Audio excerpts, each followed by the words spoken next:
पीछे रिलेशन देख चुके हैं कि स्टॉपिंग पोटेंशियल जो है वो इंटेंसिटी ऑफ रेडिएशन से क्या होता है, इंडिपेंडेंट होता है। इसका मतलब अगर दो सोर्स है, एक की intensity if I1 and I2 are two intensity value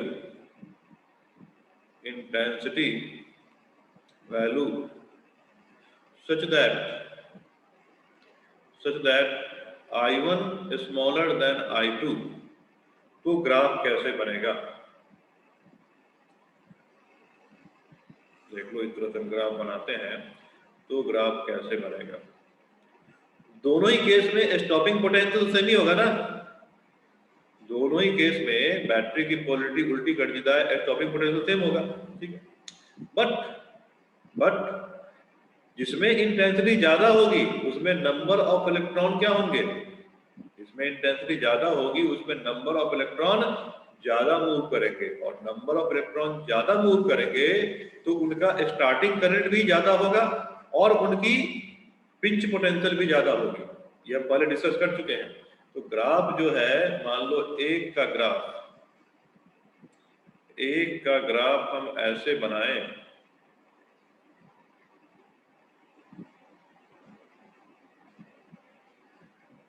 ठीक है, और एक का ग्राफ ऐसे बना दें तो क्लियरली देखा जा सकता है नीचे वाला ग्राफ I1 इंटेंसिटी वाले का होगा और ऊपर वाला ग्राफ I2 इंटेंसिटी वाले का होगा अगर I1 स्मॉलर देन I2, कि नहीं होगा? देख सकते हो यहाँ पे मान लो ये इसकी V1 नॉट है, इसकी पिंच पोटेंशियल यहाँ पे V2 नॉट 2 आ गया, इसका सेचुरेशन करंट I सेचुरेशन 1 का है,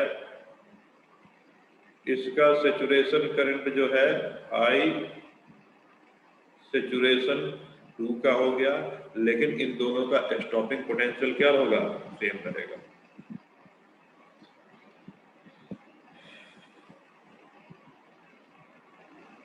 क्लियर है ये?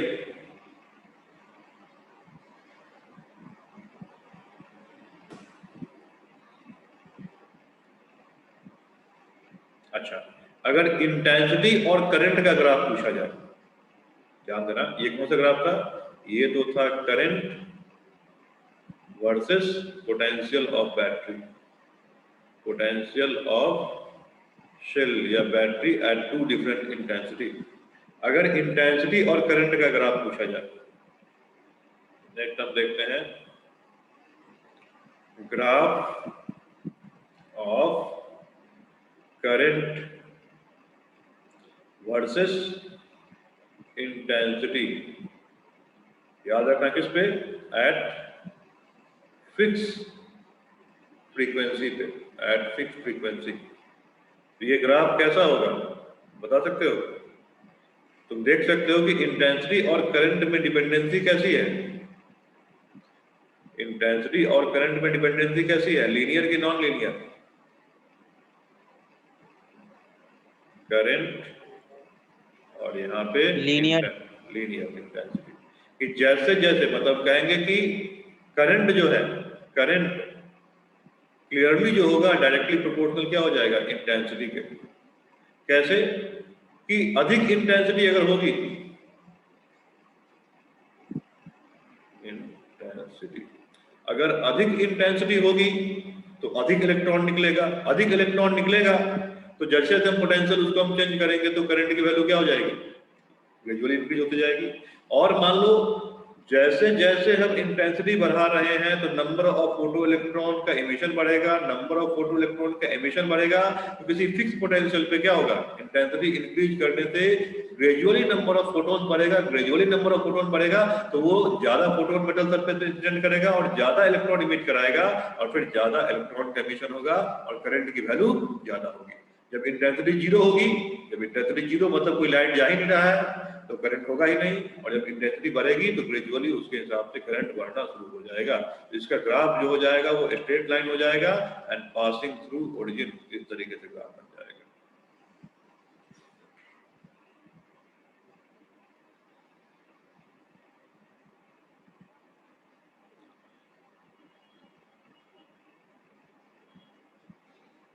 तो ये दोनों ग्राफ समझ में आ गया? Yes sir. तो ये कैरेक्टरिस्टिक ध्यान रखना है।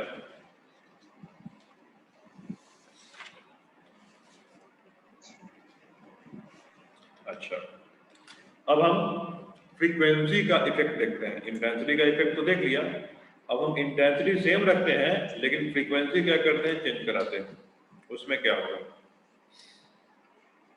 तो नेक्स्ट हम देखते हैं characteristic of photo electric effect में इफेक्ट ऑफ किसका, फ्रीक्वेंसी का।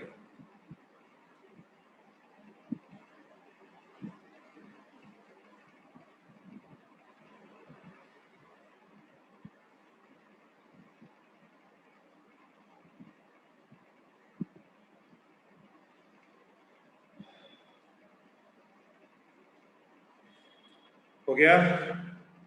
ओके, तो नेक्स्ट अब देखो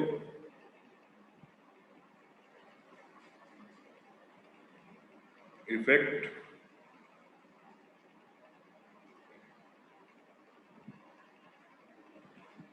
of frequency of incident radiation, क्या इफेक्ट पड़ेगा?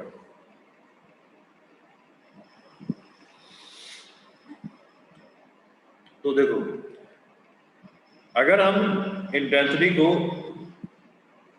कांस्टेंट रखें या चेंज करें, अगर इंटेंसिटी को हम कांस्टेंट रखें या चेंज करें तो एनर्जी ऑफ सिंगल फोटोन पे कोई फर्क नहीं पड़ने वाला है। एनर्जी ऑफ सिंगल फोटोन तभी चेंज होता है जब उसकी फ्रीक्वेंसी चेंज की जाए। तो हम लिखेंगे कि अगर फ्रीक्वेंसी बढ़ाई जाए, हम लिखते क्या लिखते हैं कि E जो है ये h होता है, ये होता है एनर्जी ऑफ वन फोटोन। तो कह सकते हो कि E directly proportional to frequency होता है। इसका मतलब अगर फ्रीक्वेंसी बढ़ाई जाएगी तो क्या होगा, एनर्जी बढ़ेगा, और फ्रीक्वेंसी अगर घटाई जाएगी तो फोटोन की एनर्जी क्या हो जाएगी, डिक्रीज हो जाएगी। ठीक है, तो सबसे पहले ये मुझे बताओ कि अगर मैंने फ्रीक्वेंसी को बढ़ा दिया तो सैचुरेशन करंट बढ़ेगा, घटेगा या कांस्टेंट रहेगा? अगर मैंने फ्रीक्वेंसी को चेंज कर दिया तो सैचुरेशन करंट में बदलाव आएगा। अगर मान लो मैंने फ्रीक्वेंसी बढ़ा दिया रेडिएशन का, तो उससे सैचुरेशन करंट भी बढ़ जाएगा या घट जाएगा या कांस्टेंट रहेगा?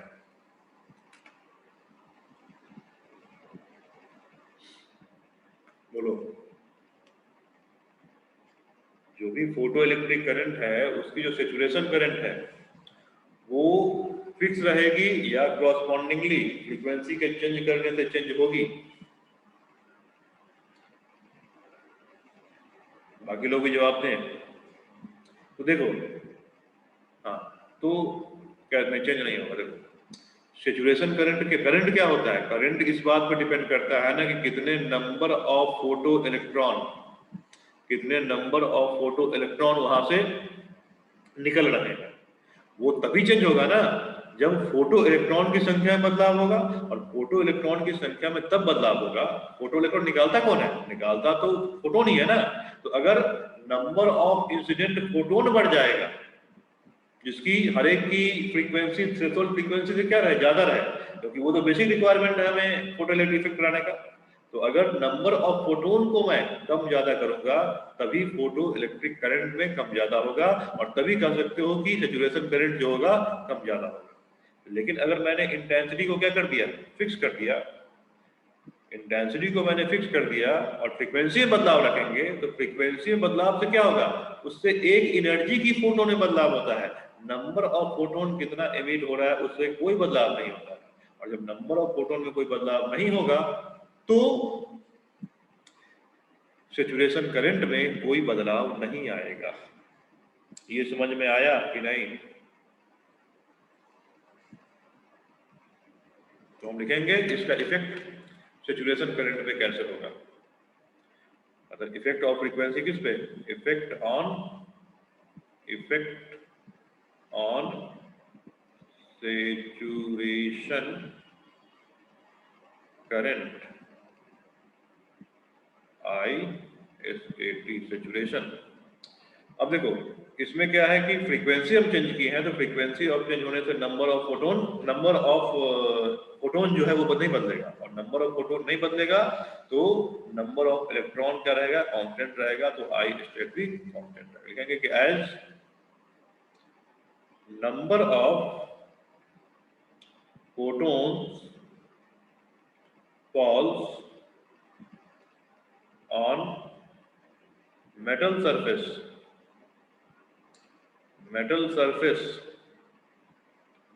remains constant, hence number of ejected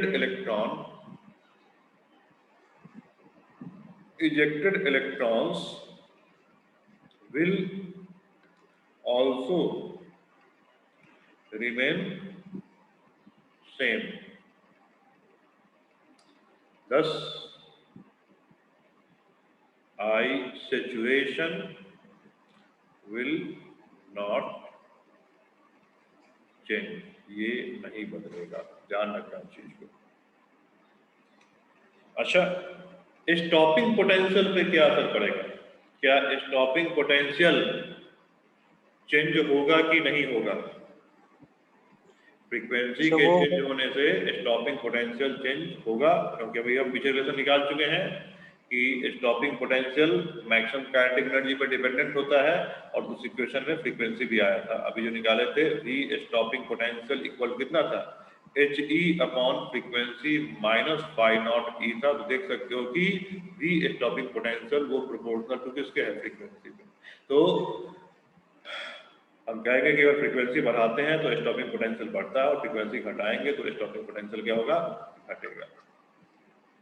तो क्या लिखा जाएगा इफेक्ट ऑन स्टॉपिंग पोटेंशियल में,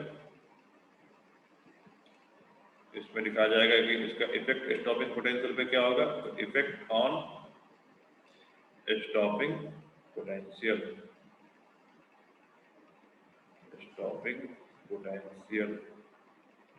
तो हम लिखेंगे कि एज स्टॉपिंग पोटेंशियल कितना होता है, इक्वल टू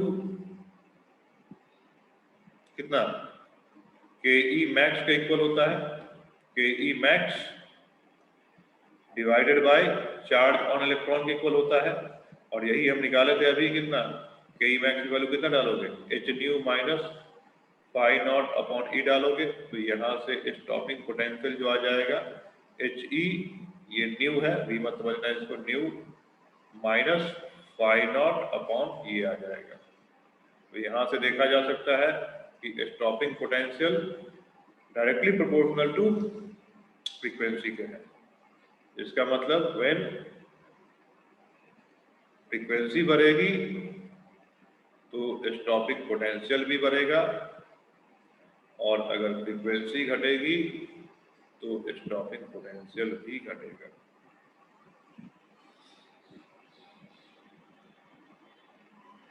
ठीक है ये।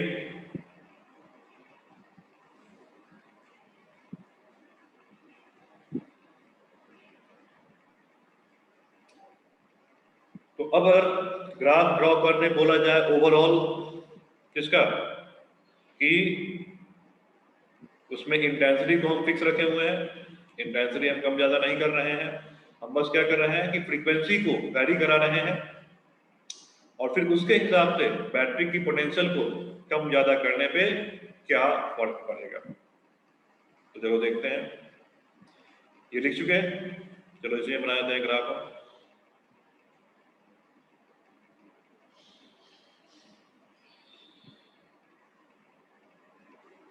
तो सबसे पहला ग्राफ हम बनाएंगे करंट वर्सेस पोटेंशियल का। तो हम नंबर ऑफ फोटोन में बदलाव नहीं ला रहे हैं, बस क्या कर रहे हैं कि नंबर ऑफ फोटोन तो फिक्स रहेगा। तो नंबर ऑफ फोटोन फिक्स रहेगा तो क्या होगा, नंबर ऑफ फोटोन फिक्स रहेगा उस केस में क्या होगा, सेचुरेशन करंट फिक्स रहेगा। तो मान लो हम सेचुरेशन करंट की वैल्यू एक ही ले लेते हैं। सेचुरेशन करंट ये हमारा हो गया आई सेचुरेशन। अलग अलग फ्रीक्वेंसी पे सेचुरेशन करंट क्या रहेगा, फिक्स रहेगा। और सेचुरेशन करंट फिक्स रहेगा तो ये पिंच ऑफ वोल्टेज भी क्या रहेगा, फिक्स रहेगा। लेकिन अलग अलग फ्रीक्वेंसी पे, जैसे मान लो ये फ्रीक्वेंसी लिए है तो इस तरीके से ग्राफ बनेगा, ये फ्रीक्वेंसी में ग्राफ इस तरीके से बनेगा, और यहाँ एक और फ्रीक्वेंसी ले लेते हैं, इसमें ग्राफ इस तरीके से बनेगा। तो ये है V स्टॉपिंग पोटेंशियल 1, ये है V स्टॉपिंग पोटेंशियल 2, और ये है V स्टॉपिंग पोटेंशियल 3 का। ये जो है कॉरस्पॉन्डिंग फ्रीक्वेंसी ν1, ये ν2 और ये ν3। तो बताओ इस ग्राफ को देख के कि सबसे कम फ्रीक्वेंसी कौन सा होगा, ν1 होगा कि ν2 होगा कि ν3 होगा। सेम मेटल पे किया जा रहा है, सेम मेटल पे किया जा रहा है, तो फाई नॉट हर एक में क्या होगा, सेम होगा। एक ही कैथोड प्लेट पे अलग अलग फ्रीक्वेंसी की रेडिएशन डाली जा रही है, तो फाई नॉट सब में सेम होगा। तो सबसे कम कौन सा होगा, सबसे कम फ्रीक्वेंसी किसकी होगी,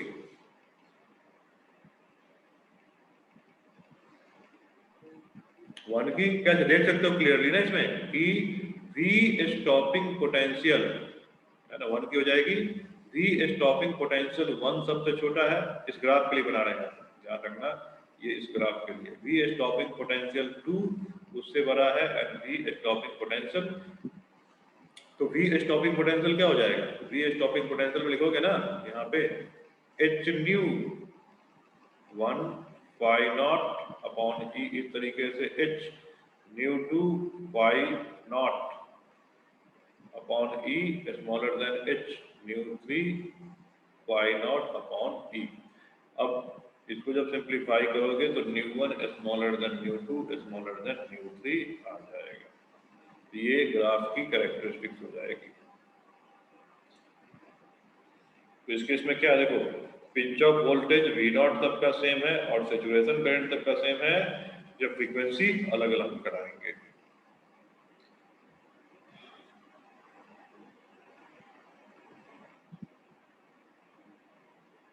क्लियर है ये? अच्छा, इसमें अगर हम किसी पर्टिकुलर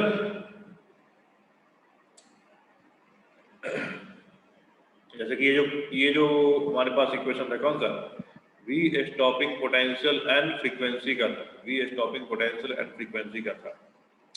तो केवल फ्रीक्वेंसी और स्टॉपिंग पोटेंशियल का ग्राफ अगर हम ड्रॉ करें, यहाँ तो करंट और पोटेंशियल का था ना, तो अगर नेक्स्ट ग्राफ हम ड्रॉ करें, किसका नेक्स्ट ग्राफ ड्रॉ करें, graph of stopping potential versus frequency का, वर्सेस फ्रीक्वेंसी का ग्राफ ड्रॉ करें, तो उसके लिए इक्वेशन आएगा V is equal to HE nu minus phi naught upon E। इसको अगर Y माना जाए, इसको अगर M माना जाए, इसको X माना जाए और इसको C माना जाए, तो ये Y equal to MX minus C हो जाएगा, Y equal to MX minus C हो जाएगा। C, तो इसका ग्राफ क्या होगा, स्ट्रेट लाइन होगा। स्ट्रेट लाइन, इस ग्राफ को हम इस तरीके से बना सकते हैं, Y एक्सिस पर रखेंगे स्टॉपिंग पोटेंशियल को और X एक्सिस पर रखेंगे फ्रीक्वेंसी को, ठीक है। तो ग्राफ जो बनेगा कुछ इस तरीके से बनेगा,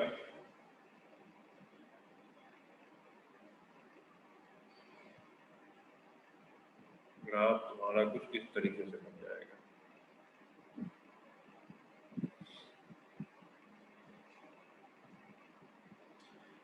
अब इसमें ये एंगल थीटा होगी, ये एंगल थीटा होगी और उसका tan थीटा इसका स्लोप बनेगा।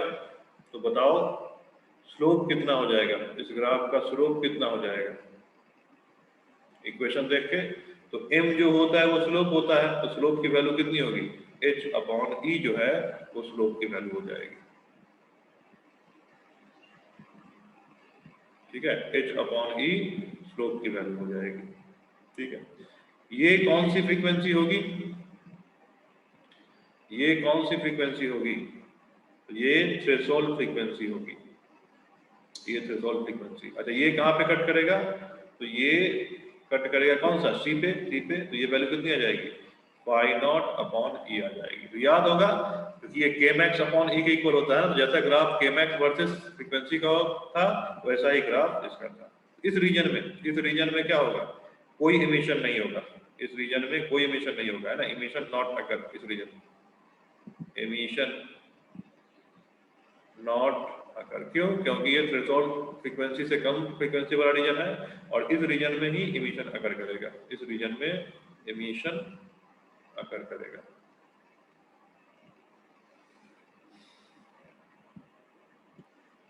क्लियर है ये, तो ये ग्राफ इसका बन जाएगा, फ्रीक्वेंसी वर्सेस पोटेंशियल का ग्राफ बन जाएगा।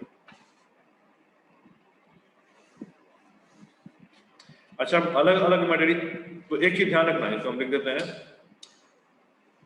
एक चीज और, अगर अलग अलग मटेरियल लोगे और उसमें फ्रीक्वेंसी वेरिएशन कराओगे तो ग्राफ कैसा बनेगा, हटाएं इसको,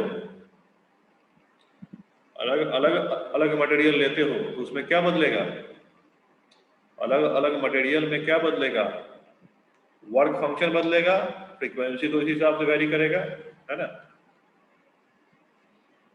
समझ में आ रहा है कि नहीं आ रहा है, अगर कैथोड के मटेरियल को चेंज कर दिया जाए तो क्या फर्क पड़ेगा, तो कैथोड के मटेरियल को चेंज करोगे तो वर्क फंक्शन भी क्या हो जाएगा, बदल जाएगा। जैसे मान लो हम लेते हैं एग्जांपल कि, या कह लो ये है इफेक्ट ऑफ मटेरियल, कैरेक्टरिस्टिक में effect of material of cathode, cathode के मटेरियल का इफेक्ट होगा। तो इस केस में क्या होगा कि in this case work function also vary, तो वैरी करेगा। जैसे मान लो हम दो मेटल लेते हैं, मेटल ए, इसकी work function phi naught A है, और मेटल बी लेते हैं, इसकी work function phi naught B है, and phi naught A greater than phi naught B है। अब यहाँ सिंपल सा ग्राफ अगर बनाया जाए काइनेटिक एनर्जी वर्सेस फ्रीक्वेंसी का, या फिर स्टॉपिंग पोटेंशियल वर्सेस फ्रीक्वेंसी की ग्राफ बनाई जाए, तो स्टॉपिंग पोटेंशियल क्या होता है, h E nu minus phi naught E हो जाएगा। तो स्टॉपिंग पोटेंशियल सब कुछ उसी तरीके से वेरी कराएं, ए का जो हो जाएगा h E nu minus phi naught A upon E हो जाएगा, एंड स्टॉपिंग पोटेंशियल बी का जो हो जाएगा, बी का वो h E nu minus phi naught B upon E हो जाएगा। देख सकते हो स्लोप ऑफ ग्राफ में कोई फर्क नहीं पड़ेगा, लाइंस पैरेलल ही होंगे, बस फर्क पड़ेगा खाली जो वो y को कट करेगा उसमें फर्क पड़ेगा। तो y को जो कट करेगा केवल उसमें फर्क पड़ना है। इस ग्राफ को हम अगर मान लो बनाते हैं, दो लाइन लेते हैं, उसमें से क्लियरली तुम बता सकते हो, एक लाइन ऐसे लिया जाएगा, दूसरा इसके पैरेलल लिया जाएगा इस तरीके से, तो क्लियरली बता सकते हो कि इसमें से ए का कौन होगा और बी का कौन होगा। कौन होगा ए का, नीचे वाला ए का हो जाएगा, ऊपर वाला बी का हो जाएगा, क्योंकि इसमें से फाई नॉट बी अपॉन ई छोटा होना चाहिए और फाई नॉट ए अपॉन ई बड़ा हो जाएगा। थीटा दोनों के लिए सेम रहेगा, हाँ दोनों की क्योंकि वर्क फंक्शन अलग अलग है तो दोनों की थ्रेशोल्ड फ्रीक्वेंसी जो है वो भी अलग अलग हो जाएगी, ये फाई नॉट ए हो जाएगा। ये स्टॉपिंग पोटेंशियल वर्सेस फ्रीक्वेंसी की ग्राफ है। समझ में आया कि नहीं?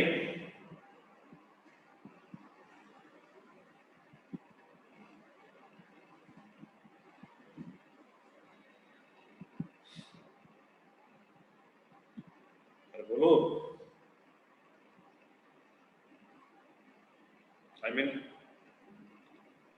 समझ में आया कि नहीं आया?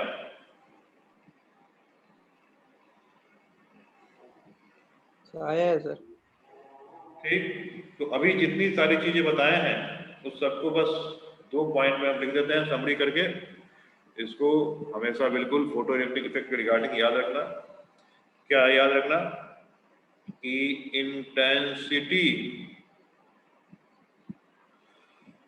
और इधर लिखते हैं आई सैचुरेशन, मतलब सैचुरेशन करंट, और इधर लिखते हैं वी स्टॉपिंग पोटेंशियल और के ई मैक्स। अगर इंटेंसिटी को हम इंक्रीज करें, इंटेंसिटी को इंक्रीज करें और डिक्रीज करें, तो बताओ ये इंक्रीज होगा कि डिक्रीज होगा? इंटेंसिटी को अगर इंक्रीज करते हैं तो सैचुरेशन करंट क्रॉसपॉन्डिंगली इंक्रीज करेगा कि नहीं करेगा? और डिक्रीज करेंगे तो क्रॉसपॉन्डिंगली डिक्रीज करेगा। तो जब ये इंक्रीज करेंगे तो ये भी इंक्रीज करेगा, और जब डिक्रीज करेंगे तो ये भी डिक्रीज करेगा। स्टॉपिंग पोटेंशियल में कोई बदलाव आएगा क्या? स्टॉपिंग पोटेंशियल रिमेन्स सेम रहता है, वो इंटेंसिटी इंडिपेंडेंट हो जाता है, रिमेन्स सेम रहता है। अगर फ्रीक्वेंसी लिया जाए तो वही चीज होता है फ्रीक्वेंसी, इसको इंक्रीज और डिक्रीज किया जाए तो इस ये रिमेन सेम रहता है, इसमें कोई फर्क नहीं पड़ता, रिमेन सेम। बट ये भी क्रॉसपॉन्डिंगली इंक्रीज और डिक्रीज करता है। अगर इंक्रीज करेंगे तो इंक्रीज करेगा और डिक्रीज करेंगे तो डिक्रीज करेगा। इस चीज को हमेशा याद रखना।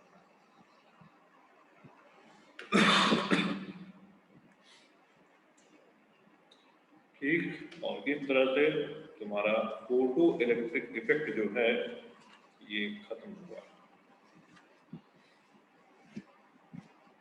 फोटो इलेक्ट्रिक इफेक्ट टॉपिक जो है खत्म हुआ इसमें। नेक्स्ट इसमें हम लोग देखेंगे, इसी चैप्टर में एक और टॉपिक बचा हुआ है जिसका नाम है ड्यूअल नेचर ऑफ रेडिएशन। तो अगले क्लास में हम लोग ड्यूअल नेचर ऑफ रेडिएशन देखेंगे।